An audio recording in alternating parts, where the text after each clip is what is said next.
보이네요. 제목이 이겁니다. 오늘의 제목은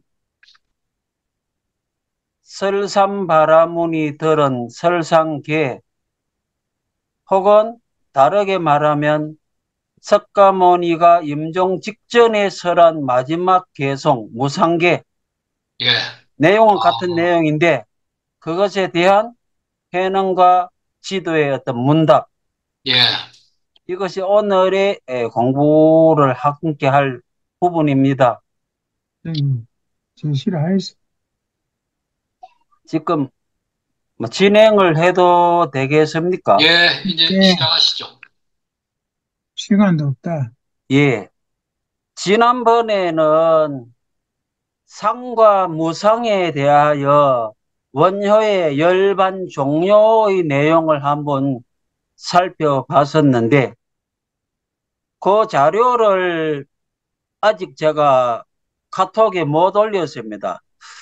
올리기 직전에 자꾸 검토를 하다가 보니까 그 번역 부분에서 아직 매끄럽지 못한 부분이 자꾸 눈에 떠있는데 하는 도중에 시간적 여유가 자꾸 없어서 아직 마무리를 못 지어서 못 올렸습니다.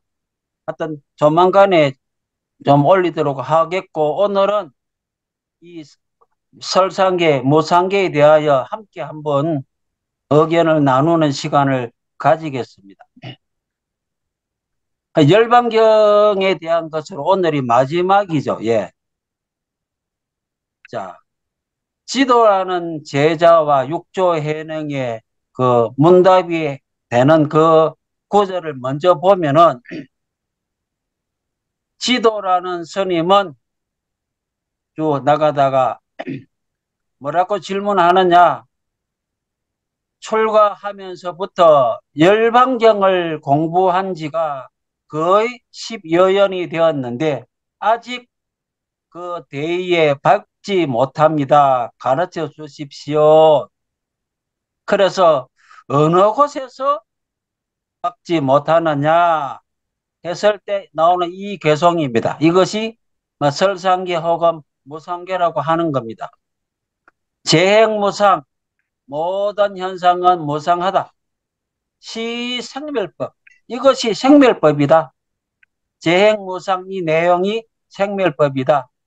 생멸멸이, 생멸이 멸하고 나면, 없어지고 나면, 끝나고 나면 정멸위락, 정멸이 되는데 그 정멸이 곧 즐거움이다. 예, 이 구절에 어혹이 있습니다 하고 질문을 합니다. 근데 이 구절이 그러면 열반경의 어느 부분에 나오느냐? 이 구절이 우리 불교에 있어서 어떤 의미가 있는가를 먼저 여러 가지 다른 자료를 통하여 한번 살펴보는 것이 어, 필요하다. 바로 뒤에 육조 해능과 지도의 문답에 바로 들어가기 전에 먼저 한번 살펴보는 것이 필요하다 싶어서 다음 자료를 준비했습니다. 먼저 열반경 중에 대성열반경 중에 맨 먼저 번역한 것이 법현이라는 대반, 스님이 번역한 대반열반경입니다. 대반 열분. 예, 대반열반경. 뭐 다르게 이름을 불리우기도 합니다. 거기서는 어떻게 되어 있느냐? 석가모니가 나 이제 곧 죽는다. 그 전에 한번 물어봐라. 그렇게 말을 합니다. 그리고 내가 지금 비록 몸에 병이 있으나 그대들을 위하여 의혹을 풀어주는 건 감당할 수 있다. 빨리 물어봐라. 그래서 다른 사람이 가만히 있습니다. 그래서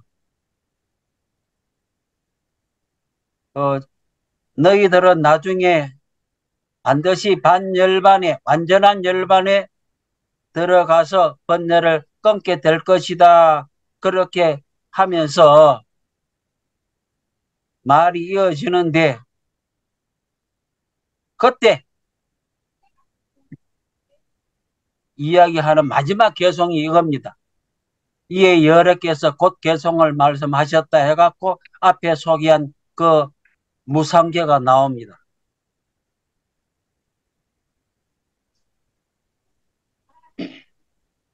그러면서 석가모니 부처님이 말씀을 덧붙입니다. 개송을 하고 난 뒤에 일체 모든 행은 모두 다 무상하여 내가 지금 비록 금강의 몸이지만 금강신이지만 역시 무상으로 변하는 걸 면하지 못한다.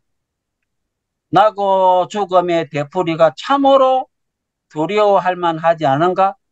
그대들은 마땅히 부지런히 수행하고 정진하여 이러한 나고 죽음의 불구덩이를 벗어나기를 속히 구해야 한다. 이것이 나의 마지막 가르침이다. 이렇게 말을 합니다. 내가 반열반에 들어가야 할 그때가 벌써 되었구나 하고 이제 들어가게 되는데 뒤에 이런 말도 막 보입니다. 바로 열반에 들어가기 전에 초선, 2선, 제4선, 끝에는 비상, 비비상, 처정, 그리고 멸진정에 드셨다.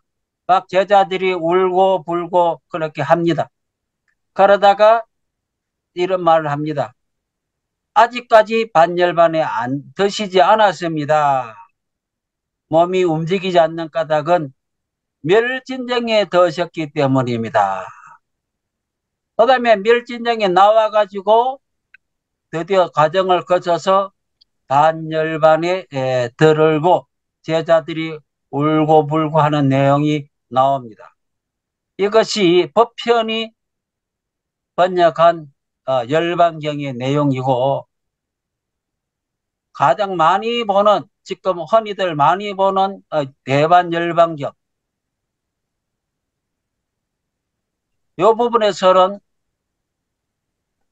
뭐라고 나오는가 하면은 석가모니 부처님의 전생 시절에 설산에서 고향을 할 때 나찰로 변신한 제석천의 개성으로 등장합니다. 그러면서 맨 먼저 선남자야 일체행무상 재범무와 열반정멸 우리가 흔히 말하는 삼법인이라 하는 것이 열반경에 그대로 나옵니다. 그래서 마지막에 열반적정을 정멸을 말하면서 제1이다 하는 걸 조용히 해라. 그래서 다른 말 뒤에 또 덧붙입니다. 힘을 얻으면 태어나고 싶은 곳에 가서 태어난다. 또 보살 마살이 지옥 중생 속에 의도적으로 들어가서 하게 되는데 그건 본래 지은 업의 과보가 아니라 교화하기 위하여 막 그렇게 한다 하면서 어디에 이제 이 말이 나옵니다. 선남자야 지나간 옛적 부처님이 나시기 전에 내가 바라문이 되어 보살행을 닦을 때 이야기다 하면서 쭉 이야기합니다. 내가 그때 설산에 있었는데 그러면서 그때 이런 용어도 나옵니다. 개심사유자선 그때 보살행을 닦을 때 자선도 했다 하는 말도 또 나옵니다. 그럴 때 제석천이 이러한 자선하고 고행하는 그 설산바라문의 행동을 보고 저 사람이 만일 오는 세상에서 부처를 이룬다면 우리들도 한량없이 뜨거운 번뇌를 소멸해 하게 되련만 조용해라 지금 그럼 뭐가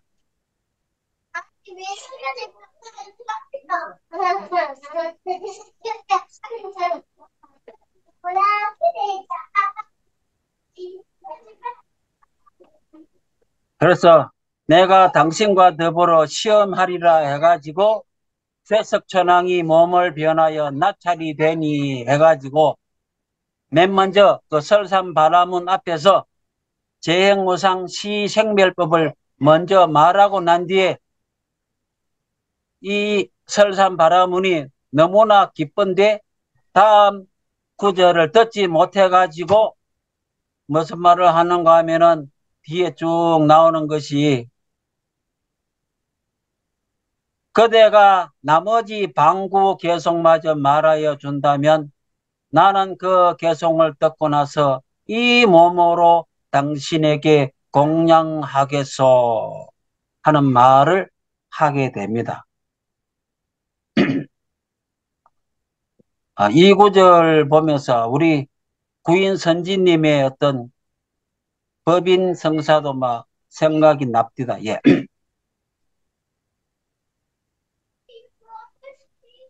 하여튼 그래 해가지고 약속받고 난 뒤에 그 제석천이 변한 나찰이 생멸멸이 정멸위락이라는 말을 해줍니다. 그 듣고 난 뒤에 설산바라문은 혼자만 듣고 남이 모르면 안 되니까 그걸 각처에 있는 돌과 벽, 나무, 길 모든 것에 이 개송을 적어놓고는 나무 위에 올라가서 몸을 던집니다. 그러니까 어디까지나 이것은 개인의 어떤 도를 깨닫는다가 목적이 아니라 모든 중생들을 위하여 이렇게 했다는 게 강조가 되죠. 그랬을 때 나찰이 제석의 몸으로 다시 변신하여 설산바라문의 몸을 받아내는, 그러니까 제석천이 당신은 오는 세상에 안욕따라 삼막삼보리를 이룰 것이니 그때 저희를 제도하소서.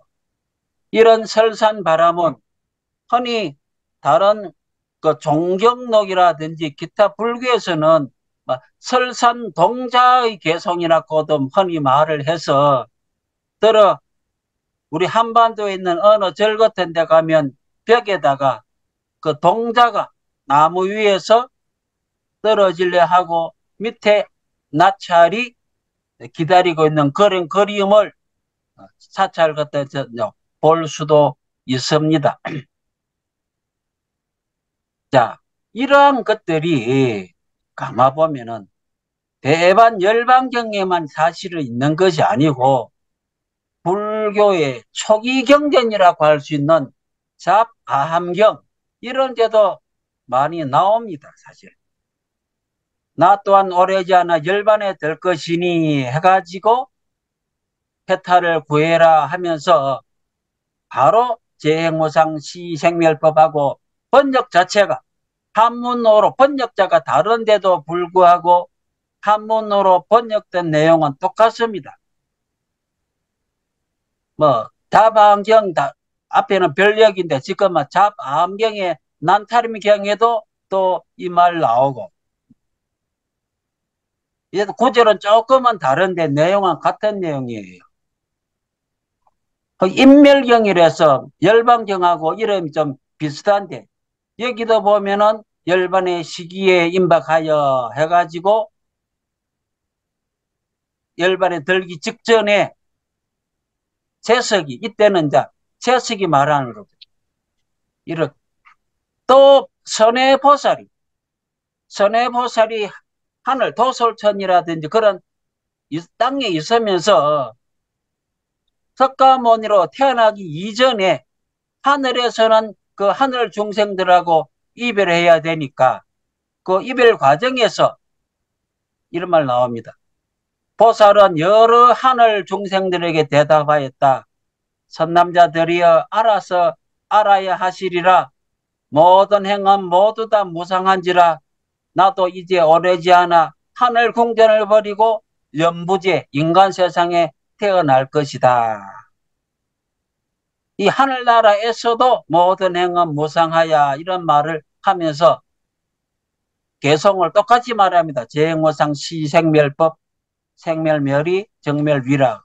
하여튼 선해보살이 이런 개성을 하늘 중생들을 말하고 난 뒤에 나는 내려가서 연부제의 감자 후손 석가 성바진 백정왕의 집에 태어나야 하겠습니다. 이렇게 말을 합니다. 그래서 우리는 가만 보면은 설산바라문 시절에 제석천에게 이 개성을 듣고 또 선해보살 시절에도 석가모니로 태어나기 직전에 사람들에게 이 말을 하고 그 다음에 석가모니로서 마지막 대반 열반에 들기 전에 또 이 개성을 마지막으로 또 남기고 하여튼 이 같은 개성이 이렇게 돌고 돕니다. 그래서 이런 개성에 대하여 맨 먼저 주석을 가한 분이 인도의 천친보살이에요. 보면 우리 고려 팔만 대장경에도 이 열반경 본유근무 예론이라는 천친보살의 논, 천친보살 하면은 흔히 세친보살 혹은 바수반두 하면서 구사론이나 섭대송론석이나 유식삼식송이 유명한데 이 글을 지은 분이 천친보살인데 이분이 이 개성에 대하여 막 풀이를 쭉 합니다. 제가 한번 읽어보니까 내용이 전들이 좀 잘 머릿속에 쉽게 잘 안 들어오더라고요. 하여튼 자료로서는 올려놨습니다. 그래서 언정멸 위락이라는 게 뭐냐 하고 풀이를 하면서 그때 이런 말이 나오더라고요.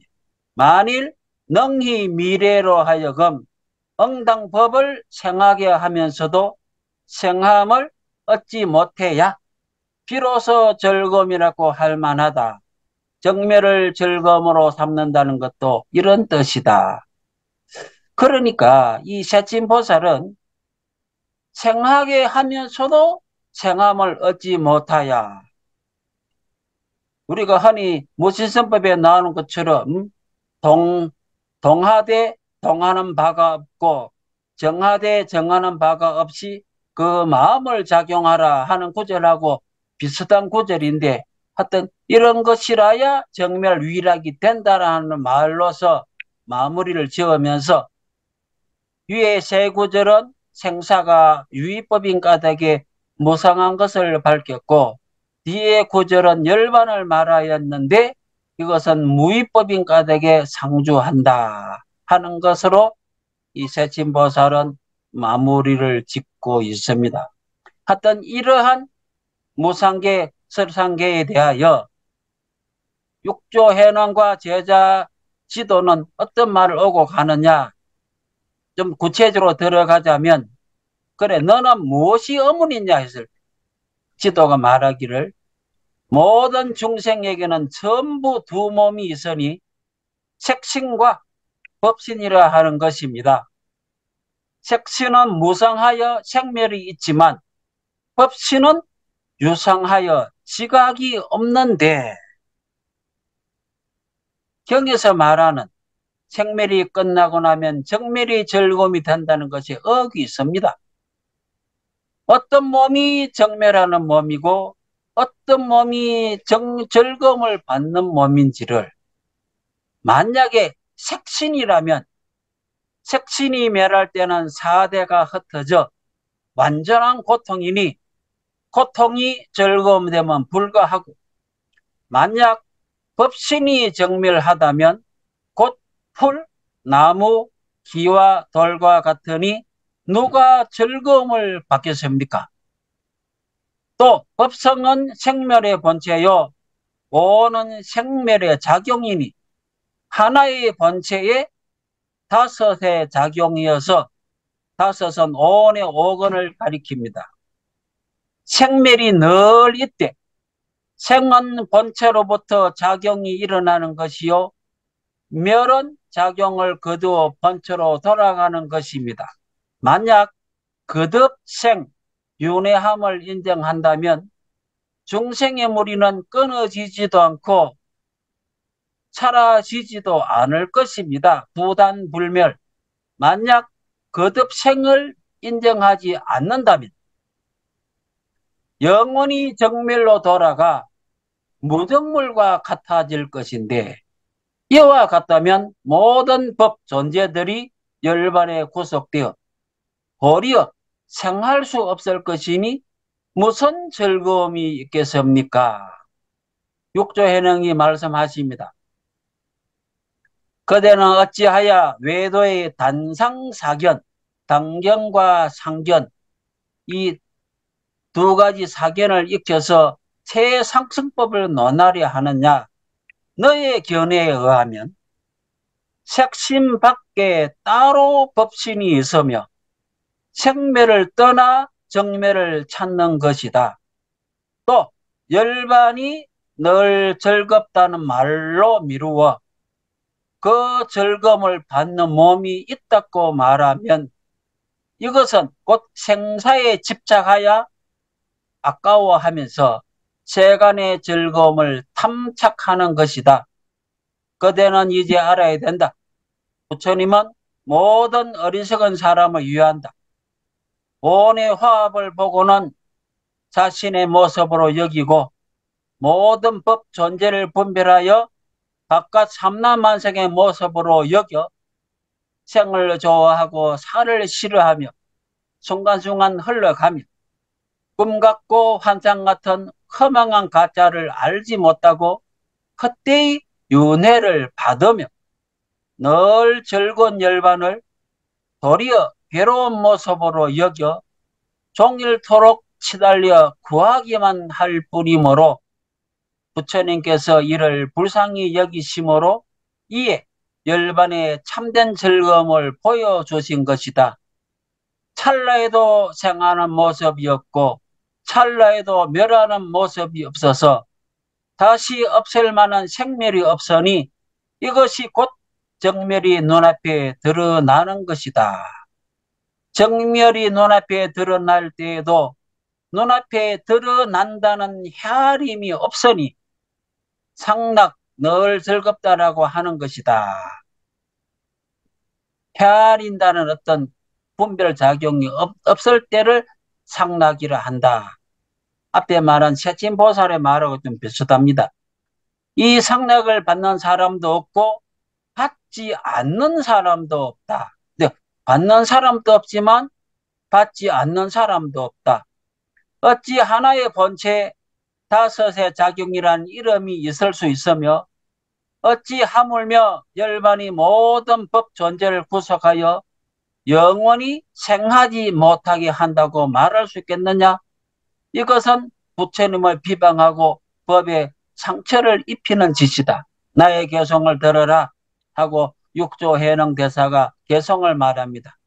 무상대열반, 위없는 대열반은 원명상적조, 원명하고 늘 적조하거늘 그것을 어리석은 범불은 죽음이라 말하고 외도들은 단멸이라고 집착하고 성문과 영각을 구하는 사람은 무작이라고 여긴다. 짓는 바가 없다. 이들은 모두 생각으로 헤아린 것에 속하니 62견의 근본이다. 무작조차도 62견의 근본이다. 이런 말씀을 하십니다. 이 성문영각은 무작에 집착하기 쉬운데 그걸 이제 좀 조심하라는 내용인데 이 62견이라는 것에 대하여 그 용수보살의 그 대지도로 즉 대마하반야 바라밀경 대반야경을 주석한 것이 용수보살의 대지도론인데 여기 보면 사견조차도 사견이란 무작견이다. 앞에 말한 그 무작이 나왔죠. 그 무작도 사견이다 하면서 비록 62종은 모두가 삿된 견해를 하더라도 그래도 무작견은 중요하다 하면서 무작견의 긍정적인 면을 또 언급을 합니다. 작용이 없다는 것은 공덕을 지으면서 열반을 구하지 말아야 한다. 헛되이 거짓 이름을 씌워놓고는 어찌하여 진실한 뜻이라 여기는가?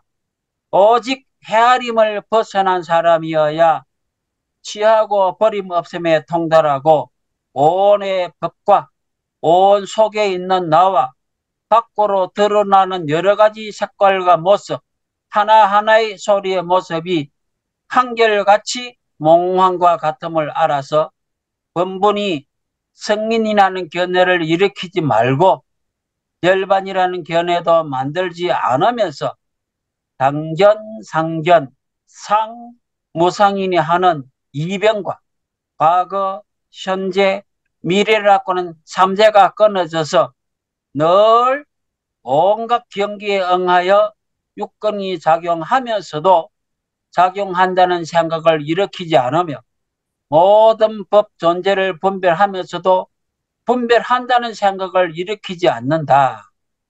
급파가 바다 밑바닥까지 태우고 바람이 휘몰아쳐 산이 서로 부딪히더라도 참되고 변함없는 것은 정멸의 즐거움이니 정멸위락. 열반의 모습이 이와 같다.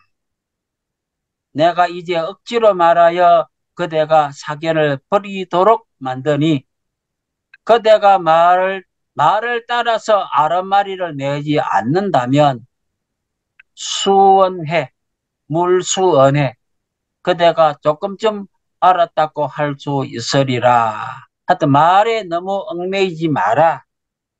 이렇게 마지막으로 하니까 지도가 크게 깨닫고 대오합니다. 대오하고는 절을 하고 물러갔다 하는 것이 육조 당경에 나오는 육조 해능과 시도의 문답 내용은 끝납니다. 이것에 대하여 원효 스님의 열반 종료 부분에서는 관계되는 부분이 멸하고 락 부분이겠죠. 정멸위락이니까. 그래서 제가 이렇게 자료를 만들어 놨는데 여기 보면은 비슷한 말이 나옵니다. 적정의 락, 정멸위락하고 관계되죠. 그런데 이제 이와 같은 것이 제가 참고 자료로 또 하나 넣은 것은 뭔가 하면은 지난번에 한 번은 언급한 적이 있는데 우리 고려시대의 보조 진울 스님이 육조 당경에 발문을 적은 것이 이제 전해 오는데 그 육조 당경 뒷부분에 이제 발문이 나와 있는데 그 부분이 우리가 지금 다룬 이 부분하고 관계가 되기 때문에 한번 우리가 소개를 합니다. 어떤 사람이 발문 좀 써주세요 하니까 네, 이 육조 당경은 내가 평생을 종지로 우러러봤던 닦고 배워놓은 귀감이었다. 즉 보조진울 스님이 육조 당경을 이렇게 평소 귀감으로 삼았는데 여기서 말합니다. 한 가지 의심이 있다. 남양해충국사께서 해충국사는 우리 불교 정전의 맨 첫 페이지 교리도에 이런 상 바로 밑에 언급되는 분이 남양해충국사잖아요.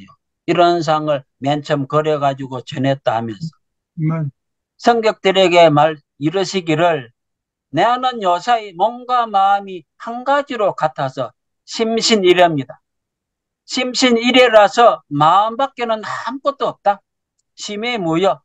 그런 까닭에 생멸이 전혀 없다.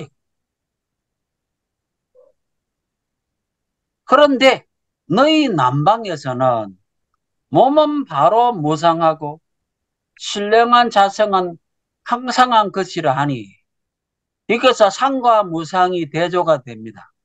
몸은 무상하고 진여 자성은 상에 해당한다. 그렇게 되면 반은 생멸하고 몸은 생멸하고 자성자리는 생멸하지 않는다. 또 이러시기를 내가 지난번에 지방으로 여행하면서 이런 상황을 많이 보았다. 이 부분은 남양해충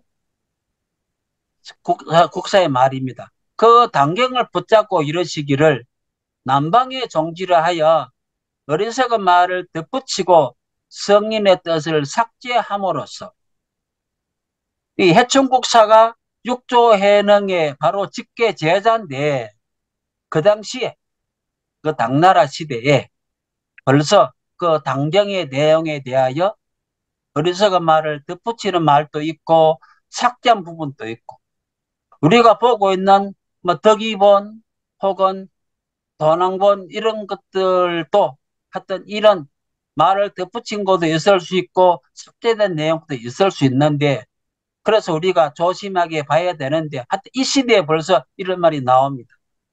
지금 자네가 얻은 바로는 바로 본문이요. 육조 이 보조 진율에게 발문 서달라고 가져온 그 육조 당경은 바로 본문이요. 그런 덧붙인 기록이 아니니 국삭해서 꾸짖어진 바를 가히 면할 것이로다. 이렇게 해놓고 그러나 본문을 자세히 살펴보면 이 자네가 가져온 그 육조 당경도 자세히 살펴보면 역시 몸은 생멸함이 있고 마음은 생멸하지 않는다는 뜻이 있다. 예컨대 이게 육조 당경 그 사람이 가져온 육조 당경 그 부분입니다. 진여성자 기념 진여성이 스스로 생각을 일으키고 비 아니 빛을 농기 코혀는 생각을 일으킬 수 없다. 하신 것은 그 구사가 꾸짖는 뜻이다. 그렇다. 단목이라는 그 사람이 그렇다면 뜻을 말씀해 주세요 하니까 보조 진율의 말입니다. 노성은 지난번에 이 육조 당경에 의지하여 마음으로 잘 씹어 맛보면서 싫어할 줄 몰랐다. 그러므로 조사께서 베푼 좋은 방편의 뜻이 무엇인지 알았다. 방금 말한 지적한 보조진으로 지적한 그 부분도 육조 해능이 베푼 방편이다 이 말이죠. 조사께서는 회양과 형사 등을 위하여 회양과 형사는 해충국사의 제자들입니다.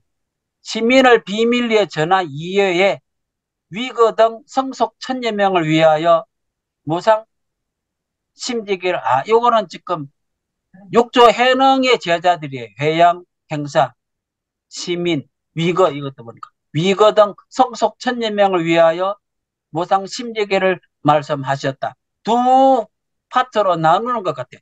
회양과 형사 등에는 비밀리에 시민을 전하고 위거는 그냥 속인입니다. 속인 출가하지 않은 그 당시 도지사쯤 되는 사람 천여 명을 위하여는 무상 심지기를 말씀하셨다. 그러므로 내내 진실만을 말하여 세속을 던질 수도 없고 내내 세속을 쫓아서 진실에 위배될 수도 없다. 따라서 절반은 그 뜻을 따르고 절반은 스스로의 깨달음을 말한다. 이 구절은 보도 진울뿐만 아니라 뒷부분에 보면은 남양 해충국사의 그 어록에도 이 말이 나옵니다. 보면 경덕 전덕록에. 그래서 진야가 생각을 일으키고 농기가 생각을 일으킬 수 없다는 등의 말을 하여 성속의 사람들로 하여금 즉 속인들이죠. 먼저 몸속에 보고 듣는 자성을 돌이켜보아 진리를 깨닫고 한 연후에 비로소 심신이려 조사의 몸과 마음이 한결같다는 비밀한 뜻을 알도록 한 것뿐이다. 만약 이와 같은 좋은 방편 없이 곧장 바로 몸과 마음이 한결같다. 심신이려다고 말한다면 눈으로 말미암아 몸을 보니 생멸이 있을 것이다. 속인들의 경우죠. 그러므로 출가하여 도를 닦는 사람들도 오히려 의혹을 일으킬 것인데 하물며 세속의 온갖 사람들이 어떻게 믿고 받아들이겠느냐. 이는 조사께서 금기 따라 분부를 이끄는 말씀이다. 해충국사가 남방불법의 병통을 부치던 것은 무너진 별이를 다시 정돈하여 성인의 뜻을 드러내도록 도움으로써 갚을 수 없는 은혜를 갚을 수 있었다고 할 만하다. 우리들 먼 자손들은 그 비밀의 뜻을 직접 이어받지는 못했으나 이렇게 드러내어 전한, 앞에서는 비밀리에 전하고 지금은 드러내어 전하고, 여기서 밀과 밀교 형교를 할까, 좀 이렇게 두 개로 갈라지는 느낌이 들죠. 행사와 회양 같은 분에게는 비밀리에 전하고, 위거 같은 도지사와 같은 그런 속인들에게는 드러내어 전하고, 종문의 진실한 말씀에 의지하여 자기 마음이 본래 부처임을 비추어 보고 단상 이변에 떨어지지 않아야만 허물을 벗어날 수 있을 것이다. 만약 마음은 생멸하지 않는다고 보고 몸은 생멸한다고 본다면 하나의 법 위에 두 개의 견해를 일으키는 것이니 성과 상, 비성상 융회자, 성과 상이 걸림없이 해통되는 것이 아니다. 이 핵심은 성과 상, 본성과 모습이 걸림없이 해통되기 위해서는 단상 이견에 떨어지지 않아야 된다. 이렇게 말을 하고 발문을 마칩니다. 그래서 해동수선사 진누리 바라다. 그러면 보조 진누리 취득한 육교 단경, 육조 단경의 그 부분을 우리가 찾아보면 이런 말이거든요. 진열한 염의 체요, 염은 진여의 용이다. 진여의 자생이 염을 일으키는 것이지 눈, 코, 귀가 생각을 일으킬 수 있는 것이 아니다. 진여가 자생이 있는 까닭에 생각을 일으킬 수 있는 것이요. 진여가 없다고 한다면 눈과 귀에서 오는 형색과 음성도 즉시에 괴멸되어야 할 것이니라. 선지식이여, 진리의 재성품이 생각을 일으키는 까닭으로 육근이 비록 보고 듣고 즉각하고 알지만 온갖 경계에 물들지 않고 그 참된 성품은 늘 자제하나니 유마경에 말씀하시기를 제법의 상을 능히 잘 분별하면서도 제1이 열반진여에 있어서는 부동이라 하시었느니라. 하여튼 이 구절 보면서 앞에도 조금 언급한 그 무지성법에 나오는 그 부분, 모든 분별이 항상 정을 여의지 아니하고 육건을 작용하는 바가 항상 공적 영지의 자성이 부합이 된다 하는 그 부동, 동하여도 동하는 바가 없이 한 그 부분, 진공으로 채를 삼고 묘유로 용을 삼아 하는 그 부분이 이 부분을 읽으면서 연상되는 그 부분입니다. 이 뒷부분은 경덕 전덕록에 나오는 해충국사가 말한 그 부분입니다. 시간 관계상 이 부분은 제가 낭독을 하지 않겠습니다. 나중에 자료로 참고하십시오. 그러면 시간이 좀 많이 흘렀는데 좀 시간 허락되는 대로 말씀을 좀 나누시기 바랍니다. 여기까지 끝난 거예요? 예. 경덕 전동록은 언급 안 하니 내용이 비슷한 데라서 언급 안 하는 게 낫겠죠, 뭐. 하여튼 우리가 언급한 것이 쭉 이런 데 혹시 나옵니다. 아까 그 외도의 62견이라고 하셨죠? 예, 예. 그거하고 지난번에 했었던 36대대법 36대법은 6조당경 저 뒷부분에 이제 나오는데, 예. 근데 그거 36을 곱으로 하면 72네. 62가 아니라. 그 28. 예. 62종의 견해는 36대법하고는 조금 성격이 다르다고 볼 수가 있습니다. 예. 그러니까 62견도 실은 대대시킨 것들이었죠. 62견, 단상 뭐 이런 것도. 그 그렇죠. 다음에 62. 36대대법도 서로 대꾸지어진 거 아니에요? 그렇죠. 거기도 저는 이거 대가 많이 나옵니다. 예, 비슷한가 했더니 다르네, 이유가.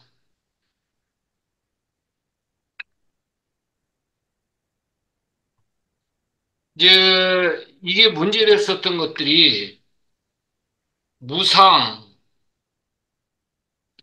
고, 무아,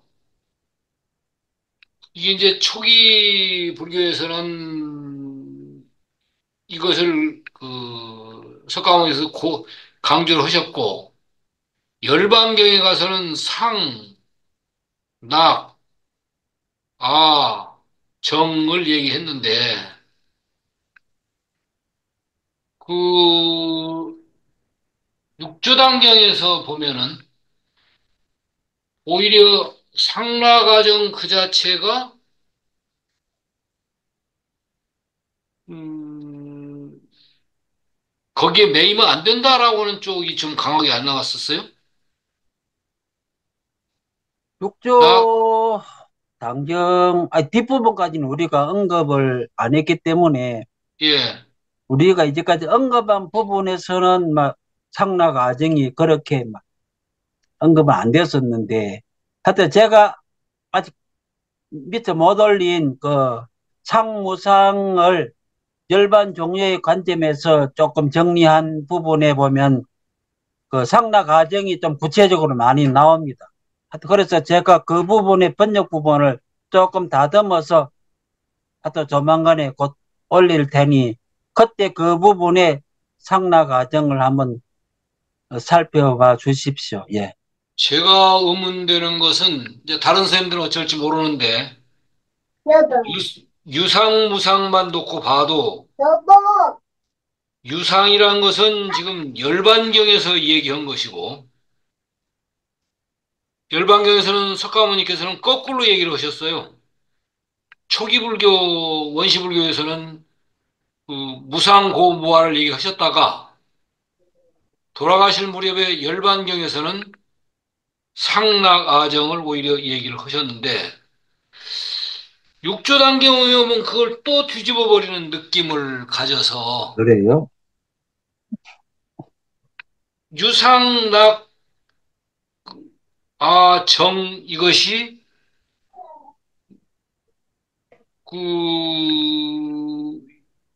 석가모니께서는 그게 열반 경계를 그걸로 얘기를 하셨는데 육조는 오히려 그것을 열반 상태로 보면 안 된다. 오히려 무상고무아 쪽을 상당히 강조한 것 같은 느낌을 주길래 원효는 어떤가? 이제 그래서 열반경 종효가 얘기가 됐었죠. 근데 원효도 어떤 의미에서는 그 육조 비슷하게 얘기하는 느낌으로서는 그래서 이거를 어떻게 해결해야 할 것인가? 그리고 세사님께서도 설명을 해주셨죠.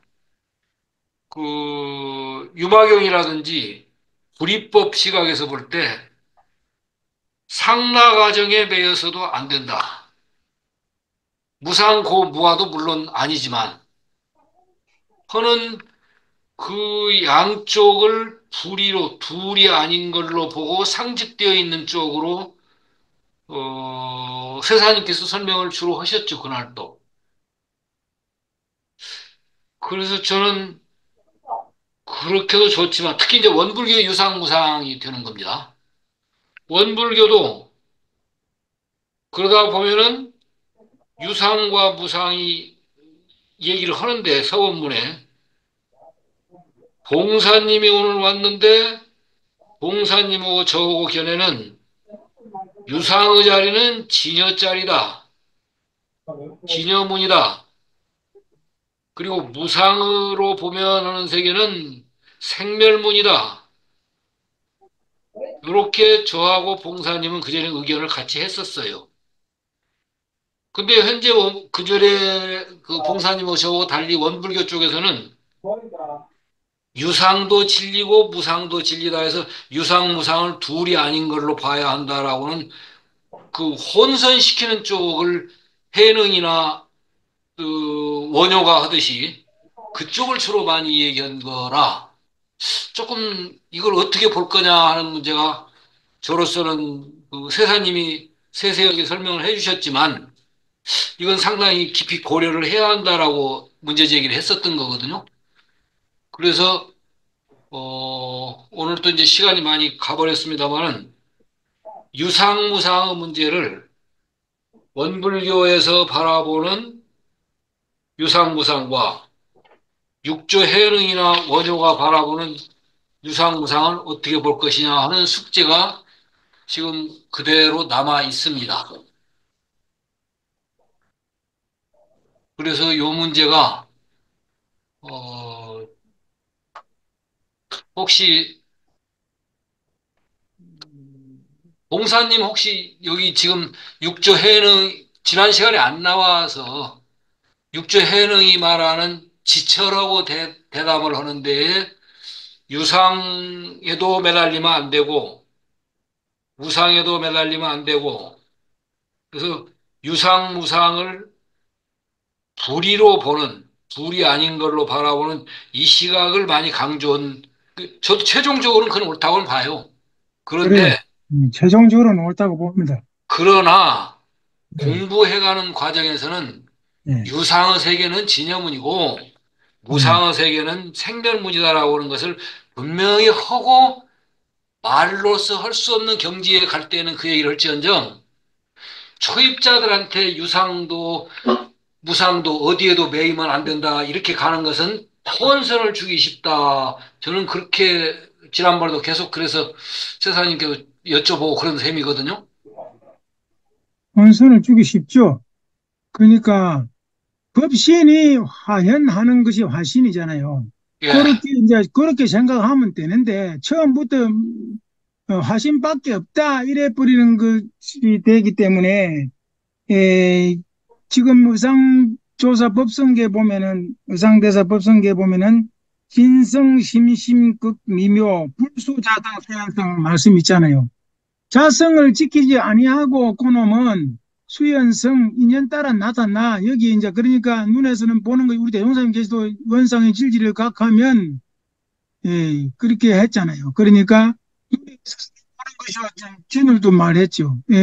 코에서는 냄새 맡는 것이고 손에서는 잡는 것이고 발에서는 걷는 것이고 그렇게 말해도 작용하는 데 있다는 그 말씀을 가지고 하면은 마치 이것밖에 없다고 이제 막 그렇게 사실적인 것만 또 주장하는 분들이 있거든요. 근데 제가 지금 오늘 잠깐 이제 시간이 없어서 말씀 못 드리겠지만은 이 모든 지금 저 겸산이 지금 아주 많이 이렇게 읽어가지고 사람들이 이걸 누가 그걸 다 기억을 하겠나 말이라. 그렇지만은도 한마디로 요약해 놓은 데가 있어요. 이 열반에 대한 것이.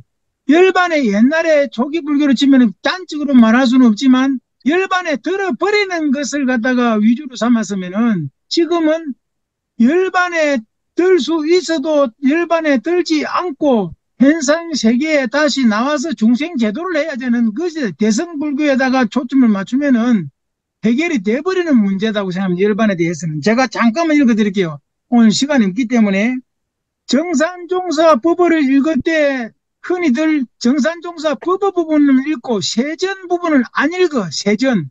지금 여기 계신 분들도 세전에 대해서 관심을 가지는지 그것은 잘 모르겠습니다만 세전 제9장에 보면 열반에 대해 아주 자세하게 나와 있고요. 그 다음에 우리가 사막을 공부하면서 정신수양을 공부하면서도 뚜렷하고 고요하다는 자리를 갖다가 뚜렷하다를 지금 교무들도 뚜렷하다를 마치 뚜렷하다 정도로 해석을 합니다. 그래, 여기에 반드시 해놓은 부분이 있으니까 잠깐 읽어드릴 테니까 이제 연마해 보시고 다음에, 이 다음 시간에 또 이야기합시다. 세전 제9장 1, 열반에 대하여입니다. 그 뒤 끝나주고 잠깐만 읽어볼게요. 열반이라 하면 우리말로는 뚜렷하고 고요하다는 뜻인 바, 뚜렷하고 고요하다는 뜻인 바. 그러면 뚜렷하다가 무엇이며 고요하다가 무엇인지 알려주면 되는 거라. 그럼 바로 설명이 나옵니다. 이것도 안 읽어보고 정신수양할 때 뚜렷하다를 설명하다 보니까 뚜렷하다 정도로 해석한단 말이죠. 자, 뚜렷하다 하면 우리의 자성이 원래 원망부족하고 지공무사한 자림을 이르며, 뚜렷하다는 것은 원망부족하고 원망부족 지공무사 많이 나오잖아요. 예. 원망부족하고 지공무사한 자림을 이르며 정산종사 법어 세전 제9장입니다. 세전을 잘 모릅니다. 잘 알지. 다음에 이제 그러면 뚜렷하다 하는 것은 해석이 됐잖아요. 원망 부족하고 지공무사하다는 것을 뚜렷하다 했고, 그 다음에 고요하다 하면 뭐냐? 고요하다 하면 우리의 자성이 원래 요란하지 아니하고 번뇌가 공한 자림을 이름이니, 여기가 열반 자리거든요. 사람이 자성의, 잠깐입니다. 사람이 자성의 도를 깨쳐서 자성의 원래를 회복함을 열반이라 하며, 그러죠. 뚜렷하고 고요한 자리를 회복하는 것을 열반이라 한다 이 말이죠. 예. 그럼 뚜렷하다는 뭐냐? 원망구조고 지공무사다. 고요하다 하면 원래 자성이 요란하지 아니하고 번뇌가 공한 자리다. 그거예요. 그 네 가지. 예. 그 네 가지에 이르는 것을 열반이라 한다. 자, 그 다음에 그 자리를 단련, 열반이 그 자리를 단련하여 언제나, 이겁니다. 이거 언제나 자성을 떠나지 아니하고 극락을 수용함을 일러 열반락을 얻었다 하나니라. 그러나 세상 사람들이 열반의 참락을 얻어서 언제나 한결같이 원적을 수용하는 이는 극히 적으므로 불가에서 형식상 사람이 죽는 것은 열반이라 하여 왔으나, 같은 열반 가운데도 근본 질지를 잘 체득하여 실제로 열반에 드는 이도 있고, 색시는 비록 열반하였을 망년은 길이 시지 아니하여 참다운 열반을 얻지 못한가 많으므로 공부하는 이들이 평소부터 이 열반의 도를 잘 단련하여 생지격입니다. 생전에도 열반약을 잘 수용하는 동시에 색신이 열반하는 때가는 참다운 열반을 얻자는 것이다. 이렇게 열반에 대하여 잘 설명이 됐으니까 지금 겸산이 뭐 수건이 했습니다만 그 많은 그것보다도 한마디로 그냥 열반을 탁 뭉뚱그리 놨으니까 이제 돌아가시면 열반에 세전 제9장을 읽어보시고 다음번에 요 갖고 토론합시다. 그리고 그 진여문 생멸문에 대해서는 확실하게 그러니까, 그리고 우리가 그 자리를 수연성 불수자성, 우리가 그 본래 자리는 자성을 지키지 아니하고 작용하는데 여기 있어요. 작용하는데 여기 있다는 것을 명심하면서 한번 임마하면은 예, 예. 예, 될 것 같습니다. 예, 지금 봉사님이 그 내용을 통해서 우리한테 바로 확 던져지게 하려고 하는데 예, 안 됩니까? 그게 예, 지금 잘 안 돼요. 안 되네. 예, 예. 안 되면 말씀지. 그래서 문제 제기 정도로만 하고 예, 예, 그 내용을 다음에 깊이 있게 논할 때 그 얘기를 해주시는 게 좋아요. 좋겠습니다. 지금 예, 그 얘기를 던져준다고 해야 우리들한테 다바로 확 와지지가 않아. 그런데 필요한 얘기거든, 그게. 그래서 다음에, 지금 겸사님 여기서 끝났습니까? 이제 그 끝났. 지철과의 대화 문제는? 예, 지철이라고 자꾸 말해. 지도야, 지도. 지철이. 그러면 지금 화면 공유 중에 있는 것은 방금 봉사님이 낭독하신 세전에 나오는 내용을 제가 공유를 해놨는데, 아니라, 이거 그러면 아니라. 이제 저 세전 아니라, 6단계 이거. 다음 단계는 뭐예요? 이거는 버버야. 어디까지 갔어요, 지금? 오늘은 이제 열반경 언급되는 부분은 끝났고, 예, 그 다음에는 바로 내가 6조 딱, 단경 본문으로 바로 들어갑니다. 예. 그러면은 6조 단경 이 얘기는 본문으로 들어가는 그쪽으로 넘어가고 예, 열반 갖고 한번 방금 해보자. 열반 얘기한 가지고. 유상과 무상 문제 예, 예, 예. 그리고 열반이라고 하는 문제를 어떻게 볼 것이냐 하는 문제 요거는 이제 원불교 문제예요. 그래서 6조 단경을 다음에 참고는 할지언정 그렇지. 육조단경 교재로는 오늘 거기까지 끝내요. 그리고 그 다음 예. 단계로 다음 주에는 넘어가요. 열반하고 유상무상하고 그러나 한번 해보지. 예. 이게 이제 조선불교 혁신론에서 나와져 있는 그 개선론 정도는 이제 곧 끝나거든요. 예. 그럼 바로 이론상으로 들어갈 거예요. 4대 강령 이후에. 그 이론상에 들어가면 핵심이 유상무상 문제예요. 그렇죠. 그래서 육조단경에서 얘기하는 유상무상하고 원불교에서 얘기하는 유상무상을 어떻게 볼 것이냐는 것은 방금 봉산이 읽는 문제라든지 이게 다 거기 자료가 동원이 될 거예요. 그래서 본격적으로 육조단경에서 문제를 가져왔고 또는 봉산이 지금 세전까지 얘기해서 얘기했었던 얘기를 나중에 이론상 갔을 때 그때 얘기를 하기로 하고 이건 숙제로 넘어가죠. 자, 그럼 제가 화면 공유를 하면 됩니다. 그 부분은. 예. 예, 오늘은 이제 아까 불교정전 조성법까지는 얘기를 했습니다. 좋았습니다. 예. 그리고 조성법 속에 과연 사의는 조성법만이 아니라 이론상의 내용인 사의는 어떤 의미와 독창적인 얘기도 있지만 어떤 의미를 지니고 있느냐 하는 내용에 관한 문제는 다음 주로 넘어가면서 심구와 기도로 넘어가겠습니다. 육조단경은 오늘 여기까지 해서 유상무상에 관한 문제는 숙제로 넘어갑니다. 예, 네. 오늘은 육조단경에서 열반경 관련 부분은 오늘 끝내고 예, 예. 다음부터는 실제로 육조 해능이 대중들에게 계단에 올라가서 실제로 법문을 반야와 정과해에 대하여부터 법문을 시작하는 건 우리가 시작 안 했거든요. 예, 이제까지는 그 육조 해능이 단상에 올라가기 전까지의 과거 인연을 이야기하다가 그걸 열반경하고 연결시켜서 우리가 좀 다루었고 그 중에 나온 유상무상을 중심으로 원불교 관계에서 어떻게 볼 거냐가 숙제로 남아 있거든요. 그렇죠. 그것은 예. 나중에 원불교 할 때 하고 육조단경은 이제 여기까지 하고 진도를 그 다음 나가도록 다음 주에 하겠습니다. 예, 오늘 또 한 시간이 상당히 좀 지났습니다.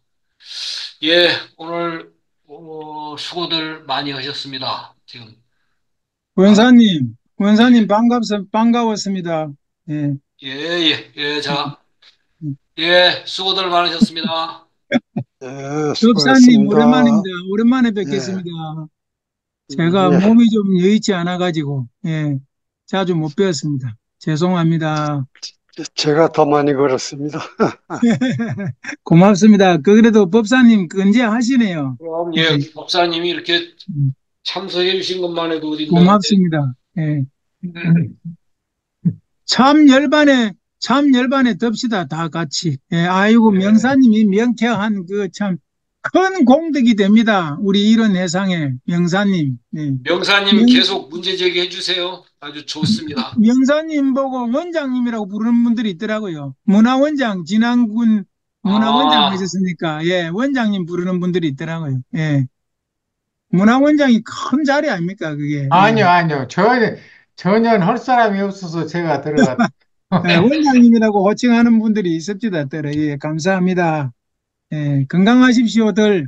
예, 이러면 경칭이 되나? 건강하십시오들 하면 경칭이 이게 무엇이? 네, 반갑고 고맙습니다. 감사합니다. 열심히 읽고 있습니다. 예. 네.